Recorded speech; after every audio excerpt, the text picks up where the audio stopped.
Today's lesson is Permutations, which is from section 8.3 in the Pre-Algebra textbook. It's on page 375. And so in the previous lesson, we talked about counting, but counting a little bit differently. We were using the fundamental counting principle to help us count the number of possible outcomes for a certain events. And now we're going to talk about permutations, another way to, another way to count the possible outcomes for certain situations. Let's get into it. So first off, a permutation is occurring when we're trying to identify the number of possible outcomes when we are removing something and not returning it back in. So I guess the example that kind of fits here and what they have in your book is the example when you're drawing marbles from a bag, right? And there's going to be one of each color and you're pulling the marble out, but you're not putting it back in. That, the number of possible outcomes is going to change each time you take one out, okay? And matter of fact, if you're just taking out one, you're going to reduce the number of available options by one each time, okay? So the number of possible, not outcomes, but I would say the probability or the group for that probability is going to change by one each time you draw one, okay? So the example they have here goes back to that bag of 3 marbles with a red, yellow, and a blue. Well, it makes sense that if you were to draw, you had 3 in the bag at first. Okay, so you're going to have a possibility of 3 when you go in, but when you don't return it, the next time you only have 2. So now you'll draw again, there's a possibility out of 2. And the final one would just be 1. So you're going down and decreasing each by a value of 1. All right. So let's put a definition for permutation.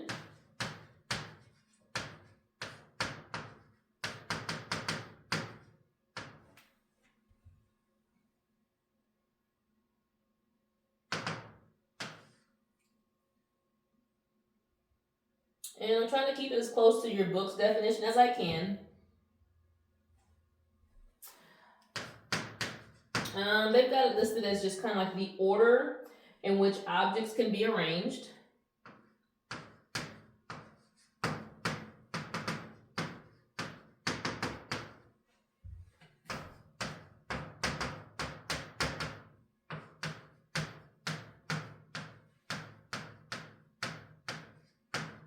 Okay, so this is more specific. I guess the key word here, or the word that kind of jumps out, would be order. Okay, that we're trying to, keep them in a particular order, not just, just any order will do, but a specific order in which these things are being done. So the first draw, and then the second one, and then the third one. Okay, so in a specific order.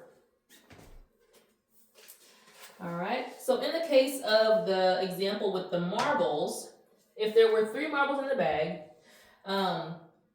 when we were going to find the total number of outcomes, you'd first start with 3 in the bag, then you had 2 in the bag, and then there was just 1 in the bag. So multiplying these together, from what we did in our previous chapter, our previous section, our fundamental counting principle, we'll see that you have a possibility of 6 possible outcomes, or in this case, 6 permutations, okay, or ways in which the marbles could be drawn, okay, the order, okay, so 6 permutations, and again, we're referring to the order in which they can be drawn.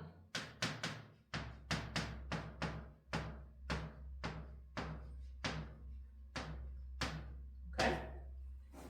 So let's look a little closer at the math associated with calculating a permutation.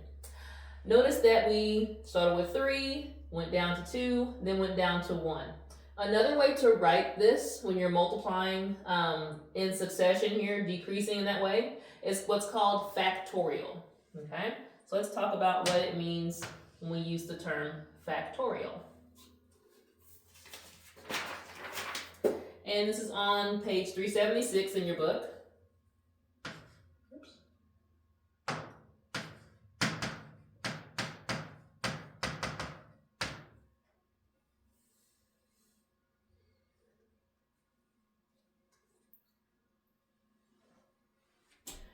And so factorial is kind of a shorthand way. You can imagine if we had a larger number of marbles in the bag, instead of going 3 times 2 times 1, what if there was like 100 marbles in the bag? You'd be at 100 marbles, then down to 99 times 98 times 97, all the way down. That would be really difficult and tedious to write. So factorial is a shorter way of writing to show what we mean, that we mean to multiply it going down.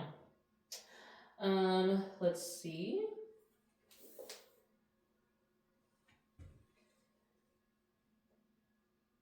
And let's see, the symbol for factorial is an exclamation point.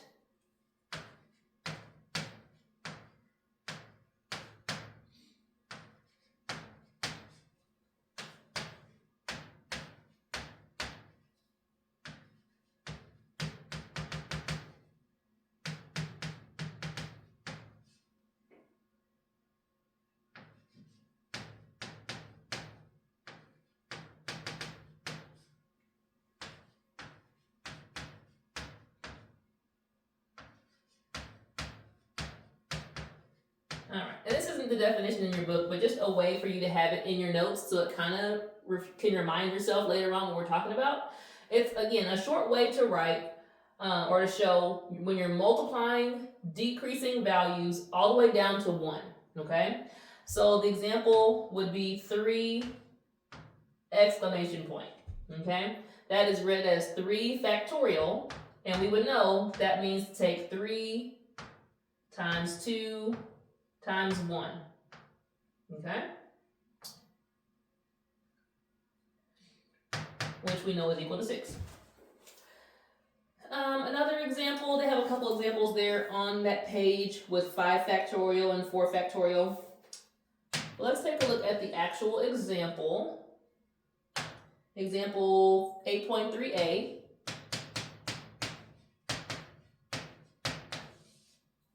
And it says that 6 soccer players raced to the opposite side of the soccer field. How many possible orders are there for them to have finished? So again, the key word here for me that stands out is the word orders, okay? Because we're trying to figure out how many possible, ways can they come in. Was it Jim and then Joe and then Bob and then, what order did they come in and what are the possible ways that they could finish, right? So when I hear the word order, that's what lets me know I'm going to have to use factorial, okay? So there are 6 runners.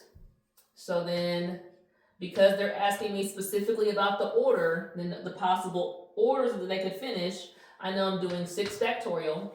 The longhand for this, again, would be 6.